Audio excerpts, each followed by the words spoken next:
চলতি মৌসুমে দেশের নড়াইল, নরসিংদী সহ কয়েকটি জেলায় আগাম শীতকালীন সবজি চাষে লাভবান হচ্ছে কৃষকেরা। অন্যদিকে লাগামহীন দ্রব্যমূল্যের বাজারে জনমনে ফিরেছে স্বস্তি। বিস্তারিত ডেস্ক রিপোর্টে। চলতি বছরে শীতের শুরুতেই নড়াইলে আগাম শীতকালীন সবজির সমারোহে মাঠ বাজার। বাজারে চাহিদা বেশি, বাড়তি লাভের আশায় শীতকালীন সবজি চাষে ব্যস্ত কৃষকেরা। একই জমিতে আগাম ও নাবি জাতের সবজির উৎপাদন ভালো হওয়ায় কৃষকের মুখে হাসি ফুটেছে।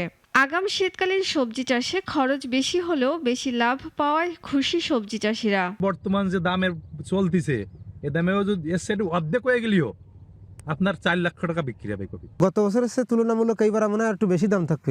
এবছর রেকর্ড পরিমাণ জমিতে শীতকালীন সবজির আবাদ হয়েছে বলে জানিয়েছে কৃষি বিভাগ। আমাদের সদর উপজেলার যে গোবরা ব্লক ওই অঞ্চলে সবজির আবাদ বেশি হয়েছে এবং আমি মনে করি যে বৃষ্টি যে হয়েছিল সেই বৃষ্টির কারণে প্রথম দিকে কৃষকরা একটু হোঁচট খেলেও পরবর্তীতে তারা পুষিয়ে নিয়েছে এবং বাজারে যে বর্তমান মূল্য আছে তাতে কৃষকরা লাভবান হচ্ছে। পৌষের শেষে শীতের দাপট বাড়লেও সবজির উৎপাদন বেড়েছে, তাই স্বস্তি ফিরছে নরসিংদীর কাঁচা বাজারে। চাষিরা মাচা ভরা ফুলকপি, লাউ, বেগুন সহ নানা জাতের সবজির পসরা সাজিয়ে বাজারে তুলেছে। তরকারির বাজার অনেক কমে গেছে, এখন পাবলিক খাইতে পারবো। বোট বাগুন কিনছি 1.5 কেজির উপরে, হুদা 60 টাকা 80 টাকা কেজি হয়েছিল। আগাম শীতকালীন সবজি চাষে কয়েকটি জেলায় ভালো উৎপাদন হয়েছে। বাজারগুলোতে সবজির বাহার।